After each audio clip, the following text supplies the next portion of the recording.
BJP government कुछ भी कर सकती है, इसीलिए लोग मजबूर हैं, उन पर भरोसा नहीं कर पा रही है। बीजेपी गवर्नमेंट अपने राजनीति, अपने वोट, अपने पावर में रहने के लिए किसी का खून भी ले सकती है। जो आज 8 लोगों का खून चला गया, लाएगा नहीं जाएगा। आज लोग मारे गए हैं दहशत में। अब वो चाह रहे हैं कि इलेक्शन कमीशन को सामने रखकर वोट कटौती कर जो हमारा रेशियो है उस रेशियो को बढ़ाने की, टीएमसी की रेशियो कम करें, अपनी रेशियो बढ़ाने के लिए 2026 का ये वोट का राजनीति हो रहा है। पश्चिम बंगाल में स्पेशल इंटेंसिव रिवीजन यानी एसआईआर को लेकर पूरा माहौल गर्म हो गया है। एक तरफ जहां बीएलओ घर घर जाकर एनुमरेशन फॉर्म बांट रहे हैं, वहीं दूसरी ओर टीएमसी के महासचिव अभिषेक बैनर्जी के निर्देश पर हर वार्ड में हेल्प डेस्क सक्रिय कर दिए गए हैं। पश्चिम बंगाल में एसआईआर प्रक्रिया तेजी से चल रही है। टीएमसी ने दावा किया है कि किसी भी तरह की गड़बड़ी को रोकने के लिए पार्टी ने जिला और वार्ड स्तर पर हेल्प डेस्क स्थापित किए हैं। अभिषेक बैनर्जी के निर्देश पर कोलकाता के वार्ड 54 में भी एक हेल्प डेस्क पद्मपुकुर मैदान में शुरू किया गया है।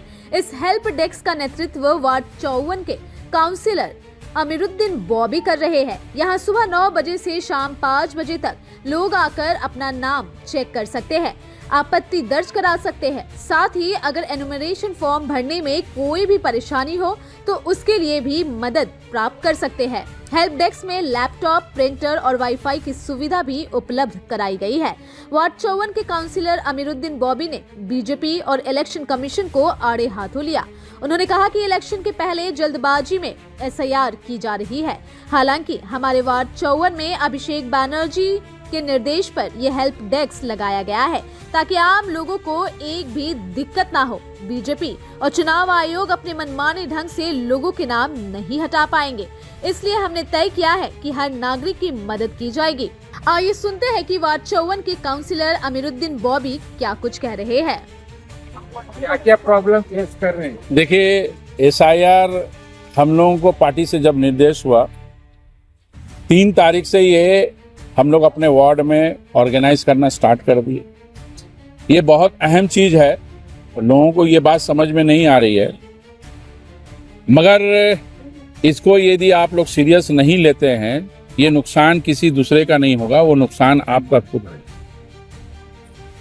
आज देखिए 8 दिन में 8 लोगों का डेथ हो गया एसआईआर लेके, और ये डेट हमें लगता है कि धीरे धीरे ये बढ़ेगा, इसलिए कि लोग बहुत ज्यादा दहशत में है। और ये दहशत ऐसा डाला गया है पूरे हिंदुस्तान में। अभी तो बिहार बंगाल में हुआ है, यूपी में होने जा रहा है या होने वाला है, उसकी भी हालात बहुत खराब न्यूज आ रही है। जहां जिनकी गवर्नमेंट है वो लोग तो हर तरीके से अपना उलट पुलट कर दे रहे हैं, मगर हमें लगता है कि बंगाल में ममता बनर्जी के रहते हुए, अभिषेक बैनर्जी के रहते हुए ये बहुत मुमकिन नहीं है, इसलिए कि यहाँ बंगाल की एक राजनीति जो है, लगभग हर घर से कोई ना कोई एक घर में पार्टी से जुड़ा है, चाहे वो कांग्रेस हो या सीपीएम हो या बीजेपी हो या तृणमूल कांग्रेस का हो। हर लोग इस बात को समझते हैं और सीरियस लेते हैं कि हिंदुस्तान के हालात में आज क्या होने जा रहा है। 2014 से जो बीजेपी की राजनीति थी, लोगों ने 5 साल उन पर भरोसा किया। 19 के बाद लोगों का भरोसा उड़ गया, मगर अब ये समझ में आ रहा है कि उनकी जीत की राजनीति कहां से हुई। पहले तो उन्होंने लाल ख्वाब दिखाया डेवलपमेंट का, और गुजरात को दिखाकर वो हिंदुस्तान में आए बीजेपी के पार्टी के बैनर से।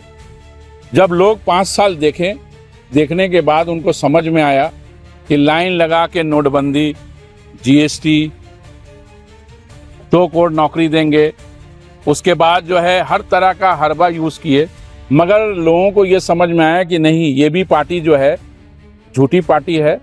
उनके ही लोग कार्यकर्ता, उनके जो वोटर थे वो वोट देना बंद कर दिए, और उन्हें जब समझ में आया तो आप लोगों को मालूम है 19 में किस पाकिस्तान और हिंदुस्तान की राजनीति में वो फिर से आए।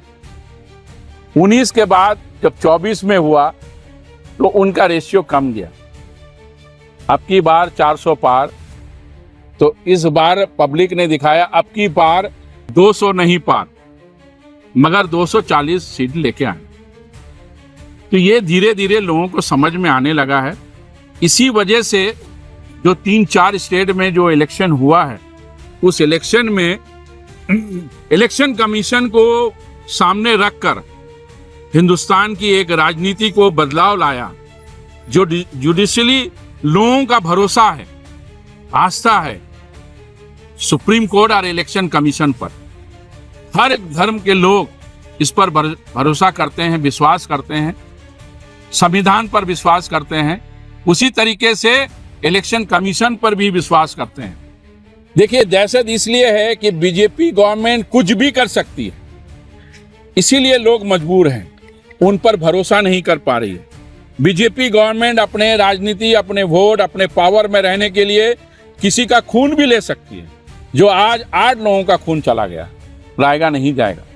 आज लोग मारे गए हैं दहशत में, इसलिए कि इतना राजनीति चल रहा है, इतनी गुमराही चल रही है और लोगों का इलेक्शन कमीशन पर भरोसा उड़ जा रहा है। जो टीवी सोशल मीडिया में देख रहे हैं, जो अपोजिशन वाले ये बात रख रहे हैं प्रूफ के साथ में, लोग भरोसा नहीं कर पा रहे हैं। अब वो चाह रहे हैं कि इलेक्शन कमीशन को सामने रखकर वोट कटौती कर जो हमारा रेशियो है उस रेशियो को बढ़ाने की, टीएमसी की रेशियो कम करें, अपनी रेशियो बढ़ाने के लिए 2026 का ये वोट का राजनीति हो रहा है। हम लोगों ने कैंप लगाया है और जो फॉर्म दिया जा रहा है उस पर लोग जा रहे हैं, साथ में जा रहे हैं, मोहल्ले के लोग जा रहे हैं। उस पर नजर दिया जा रहा है कि ये वोट हमारे जूनियर लोग जो हैं, वोटर हैं, उनको उनका फॉर्म फिलअप हो रहा है कि नहीं। उनके हाथ में बीएलओ जो है वो फॉर्म दे रहे हैं और वहाँ वो मौजूद हैं। तो हमें नहीं लगता कि यहाँ पर ये हाल होने देंगे और हमारी पूरी कोशिश रहेगी, हमारी पार्टी की पूरी कोशिश रहेगी। इसीलिए जागरण के लिए लोग जो है और अपने आप को बचाओ, अपने इसको करने के लिए आज हम लोग ये बात अपने रख रहे हैं आवाम के सामने कि आप इसको इजी ना ले, नहीं तो ये वही हाल होगा जो बाहर में दूसरे स्टेट में हुआ। 2002 में आपका वोट में नाम है किसी भी, ये लिंकअप चाह रही है और लिंकअप आपके फादर का, मदर का, दादा दादी का, नाना नानी का वोट है 2002 से पहले का।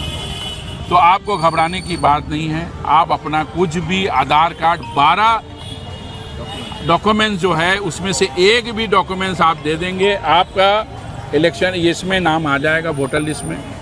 और दहशत की बात नहीं, जिनके पास नाम नहीं है, बहुत हो सके हैं कि उस वक्त उन्होंने वोटर लिस्ट में नाम नहीं उठाया, उनसे पहले सर्टिफिकेट हो, ज़मीन का कागज़ हो, गवर्नमेंट का जॉब काम हो, कुछ भी हो, उनका डॉक्यूमेंट्स आप सबमिट करेंगे तो आपको ये मालूम हो जाएगा 2002 से पहले जो है हमारे फैमिली इसी बंगाल में, हिंदुस्तान में रहते थे।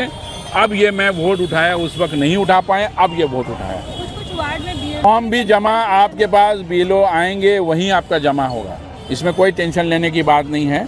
जिनका घर में ताला मारा हुआ है, जो लोग नहीं हैं, वो तीसरी बार तक आएंगे तो आपको इत्तला मिल जाएगा। हो सकता है आपको नहीं मालूम है, आप किसी काम से बिहार गए हुए, यूपी गए हैं, उड़ीसा गए हैं, तो आप 2-4 दिन में आ जाएंगे। आपके रिश्तेदार, आस पड़ोस वाले बोल देंगे, तो आप जब दूसरे बार आएंगे तो दूसरे बार फॉर्म मिलेगा, तीसरे बार आएंगे तीसरे बार फॉर्म मिलेगा।